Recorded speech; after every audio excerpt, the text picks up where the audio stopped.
Good morning students. Welcome to this video from HB Kapadia Group of Schools. Standard 6th विषय हिंदी पाठ 6 सुबह। सुबह एक ऐसी प्रसंग कथा है जिसमें एक विकलांग लड़की की सच्ची घटना को बताया गया है। विकलांग का अर्थ होता है कमज़ोर शरीर का जिसका अंग है वह। हमेशा विकलांग व्यक्ति जीवन में निराशा का अनुभव करता है। उसे लगता है कि अब जीवन में कुछ नहीं रहा, वह कुछ नहीं कर सकता, दूसरों पर निर्भर रहना पड़ेगा। लेकिन ऐसा नहीं होता। यदि हौसला हो तो विकलांग व्यक्ति भी जीवन में सफल हो सकता है। हेलन केलर का नाम आपने सुना होगा। हेलन केलर जन्म के समय एकदम स्वस्थ थी। 19 महीनों बाद वे बीमार पड़ी। उस बीमारी में उनकी नज़र, जुबान और सुनने की शक्ति चली गई। फिर भी माता पिता ने हार नहीं मानी। उसे समझ सके ऐसे एक शिक्षक को नियुक्त किया। हेलन केलर ने अपने कार्यों से यह साबित कर दिया कि शरीर की अपंगता किसी भी व्यक्ति की पढ़ाई लिखाई में बाधा नहीं बन सकती।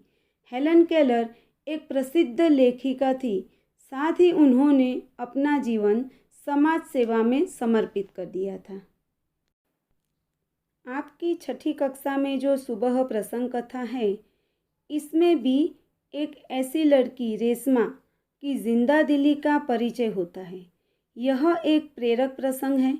इससे हमें प्रेरणा मिलती है कि कोई भी शारीरिक कमी हमारे इरादों में रुकावट नहीं बन सकती।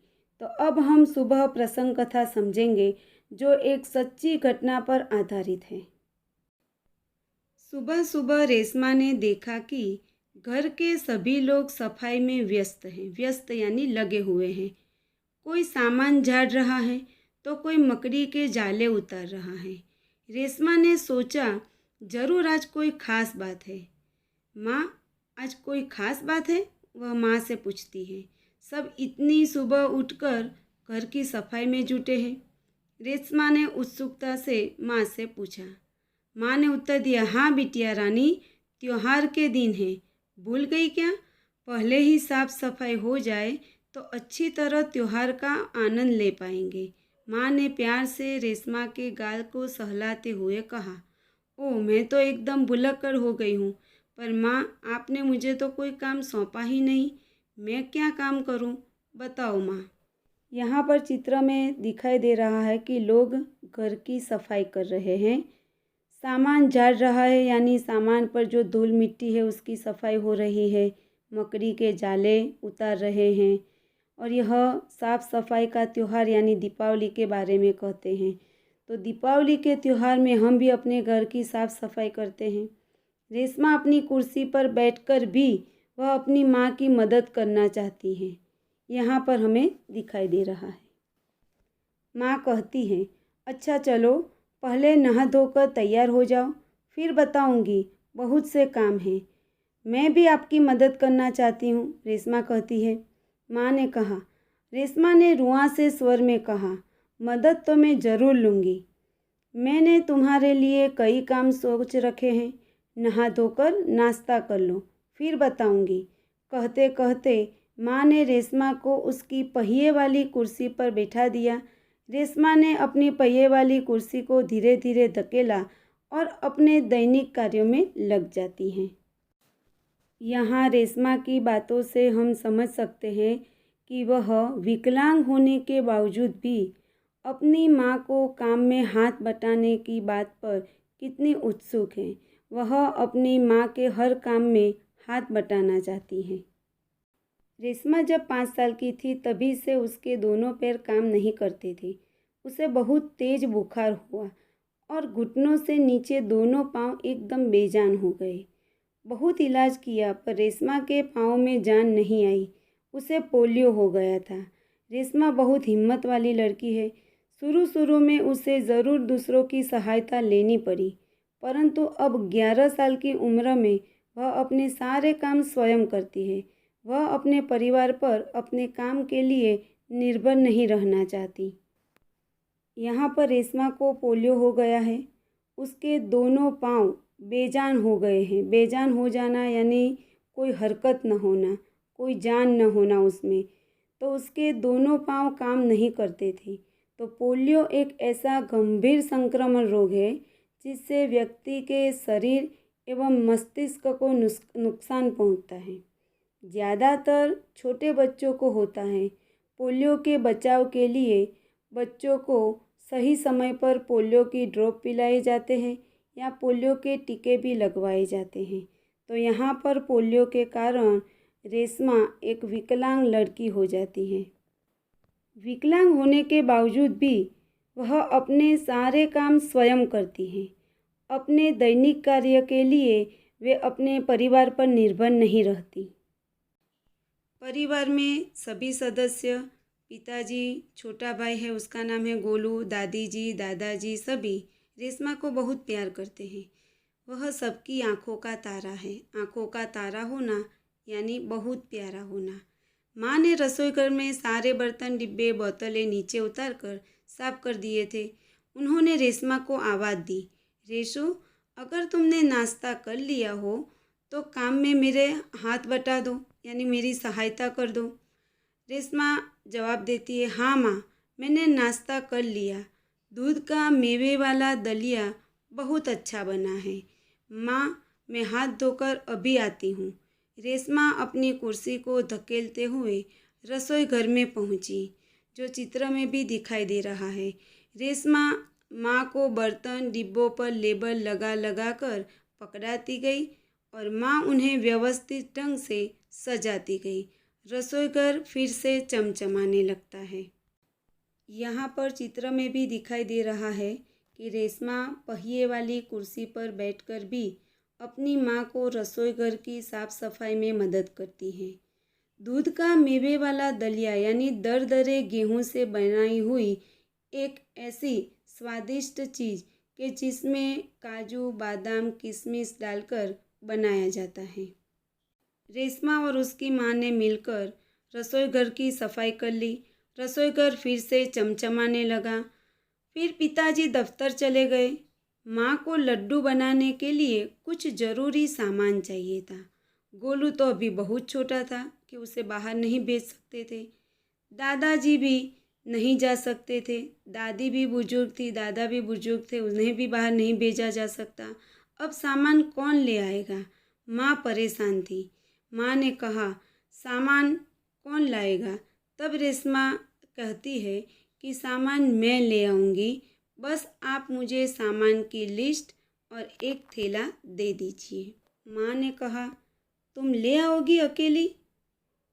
हाँ माँ, एक बार पहले भी तो लाई थी। रेशमा की आवाज़ में दृढ़ता थी। मुझे सामान की लिस्ट और थैला दे दीजिए। तो ठीक है, तुम ही ले आओ, लेकिन ध्यान से जाना, माँ कहती है। सारा सामान नुक्कड़ वाली दुकान से ही मिल जाएगा। नुक्कड़ वाली यानी बाहर की दुकान पर, जो गली या मोहल्ला होता है उसके छोर पर जो भी दुकान होती है उसे नुक्कड़ वाली दुकान कहते हैं। थोड़ी देर बाद रेशमा सारा सामान लेकर लौटी। उसने गोलू को आवाज़ दी, गोलू, ये लो, तुम्हारे लिए टॉफ़ी लाई हूँ। गोलू टॉफ़ी पाकर खुशी से उछलने लगा। कुछ दिन बीत गए। एक दिन शाम को रेशमा का घर दियों के झिलमिल प्रकाश से जगमगाने लगा। अर्थात यह दीपावली का दिन था। पूरा मोहल्ला जगमगा रहा था। जहाँ रोशनी ही रोशनी दिखाई दे रही थी। क्या ज़मीन, क्या आसमान, चारों ओर उजाला उजाला दिखाई दे रहा था। दादी जी रेशमा और गोलू को दीपावली के त्यौहार का महत्व समझाती है। दादी जी कहती है कि दीपावली अंधेरे पर उजाले की जीत का त्यौहार है। बुराई पर अच्छाई और असत्य पर सत्य की सदा जीत होती है। इस दिन राम रावण को पराजित करके अयोध्या वापस लौटे थे।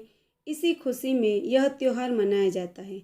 रेशमा और गोलू बड़े ध्यान से दादी जी की बात सुन रहे थे। कुछ देर बाद सबने मिलकर पूजा की और प्रसाद खाया। गोलू अपने दोस्तों के साथ पटाखे छुड़ाने में मग्न हो गया। रेशमा अपने दादी के साथ फुलझड़ियाँ छुड़ा रही थी। इतने में रेशमा ने क्या देखा? कि गोलू ने जिस पटाखे को बुझा हुआ समझकर छोड़ दिया था, उसमें से चिंगारियाँ निकलने लगी थी, मतलब कि वह जलता हुआ दिखाई दे रहा था। गोलू की पीठ पटाखे की तरफ थी। उसे पता नहीं था कि वह जो बुझा हुआ समझकर जिस पटाखे को छोड़ दिया है, उसमें से चिंगारियाँ निकल रही है, कभी भी फूट सकता है। रेशमा चिल्लाती है उसे बचने के लिए। वह कहती है, गोलू गोलू बचो, तुम्हारे पीछे पटाखा है। लेकिन पटाखों के शोर में रेशमा की आवाज़ दब गई। रेशमा जो चिल्लाती है वह पटाखों की आवाज़ में वह गोलू सुन नहीं सकता। बाकी लोग कुछ समझ पाए कि रेशमा क्यों चिल्ला रही है, तो सबसे पहले रेशमा जल्दी जल्दी कुर्सी को धकेलती हुई गोलू के पास पहुंच जाती है। उसने गोलू को ज़ोर से धक्का दिया और खुद भी आगे निकल जाती है। अपनी कुर्सी की गति के कारण वह धड़ाम जोर का धड़ाका हुआ और रेशमा की फुर्ती ने गोलू को जलने से बचा लिया। गोलू को कुछ समझ न आया कि किसने धक्का दिया और क्यों दिया। धमाके की आवाज़ सुनकर माँ पिताजी बाहर दौड़े चले आए। कुर्सी रेशमा के ऊपर थी और रेशमा नीचे। पिताजी ने कुर्सी सीधी कर दी और रेशमा को उस पर बैठा दिया। माँ भयभीत हो गई। वह बोली, कहीं चोट तो नहीं लगी रेशू? रेशमा ने उन्हें सारी बात बताई। सबने रेशमा की पीठ थपथपाई। पीठ थपथपाना यानी शाबाशी देना। गोलू रेशमा के पास आकर नाटकीय ढंग से बोलता है, छोटा है इसलिए, दीदी आज तो आपने मेरी जान बचा ली। आपका यह धमाकेदार धक्का मुझे हमेशा याद रहेगा। सभी लोग खिलखिलाकर हंस पड़े। रेशमा की शारीरिक कमी उसके इरादों में कभी बाधा नहीं बनी। वह आज भी उतनी ही जिंदादिली और परिश्रम से अपने जीवन जी रही है। उसकी हर जो सुबह नई सुबह होकर होती है, वह हर सुबह एक काम में नए इरादों के साथ जुट जाती है, यानी नए इरादों के साथ नए काम में लग जाती है। तो इस सच्ची घटना में हम देख सकते हैं कि पोलियो विकलांग बालिका रेशमा अपनी सूझबूझ और साहस से किस तरह से काम लेती है। अपने काम के लिए किसी पर निर्भर नहीं रहती। उसकी शारीरिक कमी उसके इरादों में कभी बाधा नहीं बनी, रुकावट नहीं बनी। वह जिंदादिली एवं परिश्रम से अपना जीवन कैसे जी रही है, इसका सुंदर निरूपण इस सुबह प्रसंग कथा में किया गया है। तो इस प्रसंग कथा से हमें भी प्रेरणा मिलती है कि कोई भी परिस्थिति हो या कैसी भी मुसीबत में हमें अपनी पढ़ाई लिखाई में पूर्णतः ध्यान देना चाहिए। यदि हमारे इरादे मजबूत हो तो हमें सफलता अवश्य मिलती है। अब हम प्रश्न के उत्तर समझेंगे। पहला प्रश्न है, दीदी आपका यह धमाकेदार धक्का मुझे हमेशा याद रहेगा। गोलू ने रेशमा से ऐसा क्यों कहा? तो ऐसा क्यों कहा? क्योंकि रेशमा के धक्के से गोलू की जान बच गई थी। पटाखे से जलते हुए वह बच गया था। इस प्रकार रेशमा की सूझबूझ ने गोलू की जान बचाई थी। इसलिए उसने कहा कि आपका धमाकेदार धक्का मुझे हमेशा याद रहेगा। दूसरा प्रश्न है, रेशमा की शारीरिक कमी उसके इरादों में कभी बाधा नहीं बनी, यह समझाइए। तो रेशमा जब 5 साल की थी तब उसे पोलियो हो गया था, जिसके कारण उसके दोनों पैर बेजान हो गए थे। लेकिन उसकी शारीरिक कमी उसके इरादों में कभी बाधा नहीं बनी। उसके इरादों में दृढ़ता थी। वह अपना हर काम बड़ी लगन और आत्मविश्वास के साथ करती थी। अपना काम करने में वह किसी पर निर्भर नहीं रहती थी। पोलियो के कारण उसके दोनों पैर कमज़ोर हो गए थे, लेकिन उसका मन कमज़ोर नहीं हुआ था। यह हमने कहानी में भी देखा। आगे का प्रश्न है, सुबह से घर के सभी लोग सफाई क्यों कर रहे थे? तो दीपावली का त्यौहार आ रहा था। त्यौहार के पहले ही घर की सफाई हो जाए तभी अच्छी तरह से त्यौहार का आनंद ले सकते हैं। इसलिए सभी लोग घर की सफाई कर रहे थे। दूसरा प्रश्न है, रेशमा को घर की सफाई में क्यों नहीं लगाया गया? तो रेशमा जब 5 साल की थी तब उसे तेज बुखार के कारण पोलियो हो गया था। उसके दोनों पैर काम नहीं करते थे, इसलिए उसकी शारीरिक कमी के कारण उसे घर की सफाई में नहीं लगाया गया। तीसरा प्रश्न, रेशमा ने अपनी माँ के काम में किस तरह मदद की? माँ ने रसोई घर साफ करते समय रेशमा से मदद ली थी। रेशमा की माँ ने रसोई घर में सारे डिब्बे, बोतलें, बर्तन नीचे उतार कर साफ कर दिए थे। रेशमा माँ को बर्तन डिब्बों पर लेबल लगाकर पकड़ाती गई और माँ उन्हें व्यवस्थित ढंग से सजाती गई। इस प्रकार रेशमा ने अपनी पहिए वाली कुर्सी पर बैठकर भी अपनी माँ की मदद की। चौथा प्रश्न, माँ ने रेशमा को बाजार क्यों भेजा? तो माँ को लड्डू बनाने के लिए कुछ ज़रूरी सामान चाहिए था। पिताजी दफ्तर चले गए थे, गोलू अभी छोटा था, दादा दादी बहुत बुजुर्ग थे। माँ परेशान थी कि अब सामान कौन लाएगा। तब रेशमा ने कहा कि आप मुझे सामान की लिस्ट और थैला दे दीजिए, मैं सामान ले आऊँगी। रेशमा की आवाज़ में दृढ़ता देकर माँ ने रेशमा को बाजार भेजा। पांचवा प्रश्न है, रेशमा ने गोलू को धक्का क्यों मारा? तो गोलू ने जिस पटाखे को बुझा हुआ समझकर छोड़ दिया था, उसमें से चिंगारियाँ निकलने लगी थी। गोलू की पीठ पटाखे की तरफ थी। उसे समझ में नहीं आया कि जो पीछे बुझा हुआ पटाखा है वह जल रहा है। उसे बचाने के लिए रेशमा चिल्लाती है। गोलू को वहाँ से हट जाने के लिए कहा, परंतु पटाखों के शोर में रेशमा की आवाज़ दब जाती है। रेशमा जल्दी जल्दी कुर्सी को धकेलती हुई गोलू के पास पहुँचती है। उसे जोर का धक्का देकर वह आगे निकल जाती है और उसी समय पटाखा फूटता है। इस प्रकार गोलू को बचाने के लिए रेशमा ने उसे धक्का मारा। अब अंतिम प्रश्न है, रेशमा की जिंदा दिली विषय पर संक्षिप्त में लिखिए। जिंदा दिली यानी खुश मिजाजी। तो रेशमा जब 5 साल की थी तब उसे तेज बुखार के कारण पोलियो हो गया था। उसके दोनों पैर काम नहीं करते थे, लेकिन रेशमा की शारीरिक कमी कभी उसके इरादों में बाधा नहीं बनी।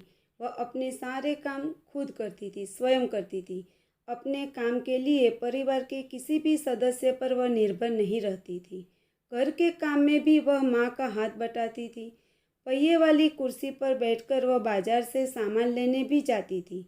इस प्रकार रेशमा अपना जीवन जिंदादिली और परिश्रम से जी रही थी। यहाँ पर सुबह प्रसंग कथा पूर्ण होती है। आपको यह प्रसंग कथा अच्छी तरह से समझ में आ गई होगी।